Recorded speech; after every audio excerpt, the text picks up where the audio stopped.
Hi అందరికీ. ఎలా ఉన్నారు? బాగున్నారా? నేనైతే చాలా బాగున్నాను. ఈరోజు మన రెసిపీ వచ్చేసి ఎగ్ పులుసు. ఎగ్ పులుసు చాలా టేస్టీగా, సింపుల్‌గా చపాతీలోకి, రైస్‌లోకి యమ్మీ యమ్మీ ఎగ్ పులుసు. ఇంకా చూసేయండి. ఒక గిన్నె పెట్టుకొని ఒక 2, 3 స్పూన్ల ఆయిల్ యాడ్ చేసుకోవాలి. ఒక 4 ఉల్లిగడ్డలను సన్నగా కట్ చేసి పెట్టుకొని పక్కకెట్టుకోవాలి. ఒక 4, 5 పచ్చిమిరపకాయలను కూడా సన్నగా చీల్చి పక్కకెట్టుకోవాలి. నూనె కాగిన తర్వాత కొంచెం జీలకర్రని యాడ్ చేసుకోవాలి. అలాగే మన కట్ చేసి పెట్టుకున్న పచ్చిమిర్చిలను కూడా యాడ్ చేసుకోవాలి. మనం సన్నగా కట్ చేసి పెట్టుకున్న ఉల్లిగడ్డలను యాడ్ చేసుకోవాలి. చాలా సన్నగా కట్ చేసుకుంటే ఎగ్ పులుసులోకి చాలా బావుంటుంది. ఒక 4 పెద్ద సైజు ఉల్లిగడ్డలు సన్నగా చాప్ చేసుకున్నాను. ఆయిల్‌లో బాగా ఫ్రై అవ్వాలి. ఎగ్ పులుసులోకి మెయిన్ సన్నగా కట్ చేసుకున్న ఉల్లిగడ్డలతోనే చాలా టేస్టీగా ఉంటుంది. ఉల్లిగడ్డలోంచి నీరు బయటకు రావాలంటే కొంచెం అంత ఉప్పు ఏసుకొని ఒక 2, 3 నిమిషాల పాటు మీడియం ఫ్లేమ్‌లో గాని, సిమ్‌లో గాని పెట్టుకొని మన ఉల్లిగడ్డను వేయించుకోవాలి. సింపుల్ వేలో మన ఎగ్ పులుసు స్కిప్ చేయకుండా వీడియో మొత్తం చూడండి. వీడియో చూస్తుర్రు గానీ ఎవ్వరు సబ్స్క్రైబ్ చేయట్లేదు. సో, ఇలాంటి మంచి మంచి వీడియోలు కావాలంటే మీకు కామెంట్ చేయండి. ఒక 2 నిమిషాల పాటు మూత పెట్టుకొని ఉడికించిన తర్వాత ఉల్లిగడ్డ అయితే చాలా మంచిగా ఫ్రై అయింది. బాగా ఫ్రై అయిన తర్వాత ఒక హాఫ్ టీ స్పూన్ పసుపు, ఫ్రెష్‌గా నూరి పెట్టుకున్న అల్లం ఎల్లిగడ్డ పేస్ట్ వేసుకొని బాగా పచ్చివాసన పోయేంత వరకు ఫ్రై చేసుకోవాలి.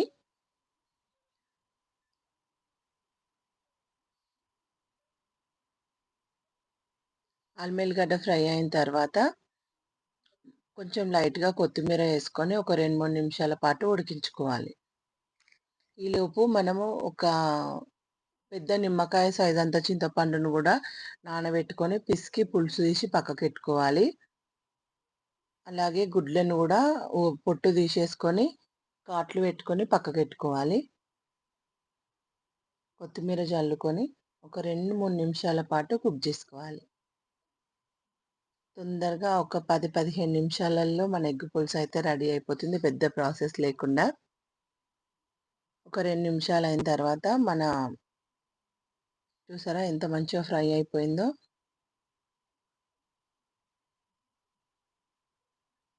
ఒక 2 చెంచాల కారం ఏసిన నేను.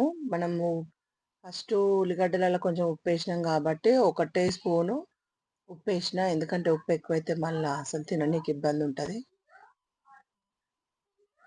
బాగా ఫ్రై అయ్యేంత వరకు కలుపుకోవాలి. చింతపండు మీడియం సైజ్ నిమ్మకాయ సైజు చింతపండును పిసికి రెడీగా పెట్టుకోవాలి.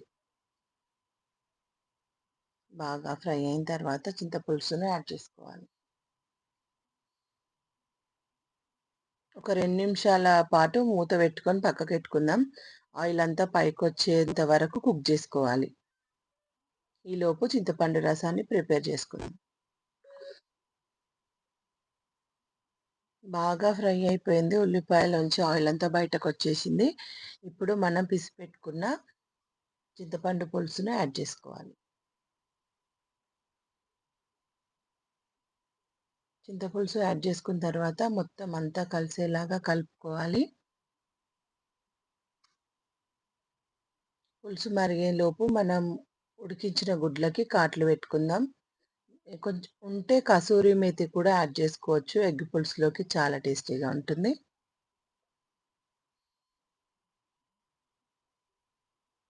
పులుసు మరిగేలోపు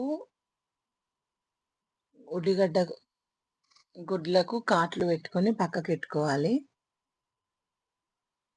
ఒక 2 నిమిషాల పాటు బాగా కుక్ చేసుకుందాం.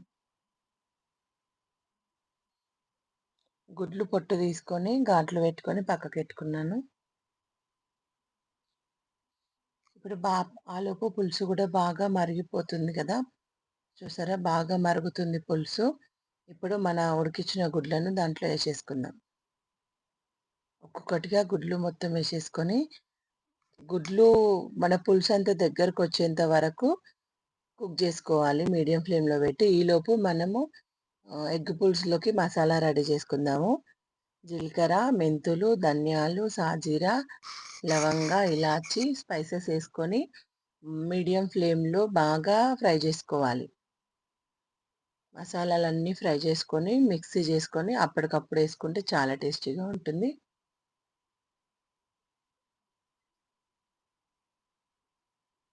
మసాలా బాగా ఫ్రై అయిన తర్వాత తీసుకొని మిక్సీ చేసుకుందాం. ఫైన్‌గా పేస్ట్ చేసుకుందాం. దీంట్లో ఎండు కొబ్బరి ముక్కలు గూడా యాడ్ చేసుకోవచ్చు. నేను పౌడర్ పట్టి పెట్టిన కొబ్బెర అదే ఉంది. నేను అదే ఏస్తున్నా. మీరు ఈ మసాలాలతో పాటు ఒక 4, 5 ఎండు కొబ్బరి ముక్కలను గూడా ఇట్లా ఫ్రై చేసుకొని ఒకటేసారి పౌడర్ పట్టేసుకోవచ్చు. బాగా ఫ్రై అయిపోయాయి గదా! ఇప్పుడు మిక్సీ యేసుకుందాం.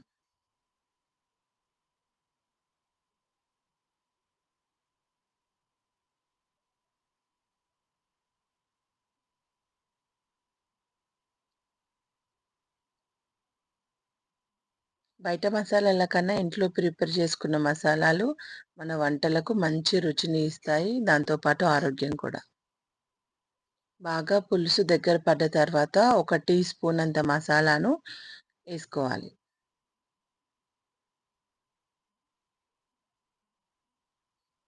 ఒక టీ స్పూన్ కొబ్బరి పొడిని వేసుకొని కలుపుకుందాం. రుచికి సరిపడా సాల్ట్ ఈ టైంలోనే అడ్జస్ట్ చేసుకొని, ఉప్పు ఏమన్నా ఎక్కువ తక్కువ ఉంటే కూడా టేస్ట్ చూసి ఏసుకోవాలి.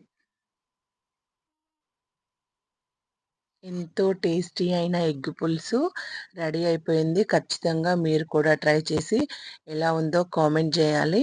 ఇలాంటి మంచి మంచి వీడియోల కోసము మన వాళ్ళతో మనసులో మాట ఛానల్‌ని సబ్స్క్రైబ్ చేసుకోండి. ఇంకా మీరు నా దగ్గర నుంచి ఎలాంటి రెసిపీ చూడాలనుకుంటున్నారో కామెంట్ జేయండి. ఖచ్చితంగా ట్రై చేస్తాను. ఎంతో టేస్టీ అయిన ఎగ్ పులుసు చపాతీలోకి, రైస్‌లోకి, దోసల్లోకి కూడా చాలా టేస్టీ అయిన ఎగ్ పులుసు. నా స్టైల్‌లో నేను చేసిన ఎగ్ పులుసు మీకెలా అనిపించిందో ఖచ్చితంగా కామెంట్ జేయండి. ఇలాంటి మంచి మంచి వీడియోల కోసము మన ఛానల్‌ని ఖచ్చితంగా సబ్స్క్రైబ్ జేసుకోండి. Thank you for watching for my videos.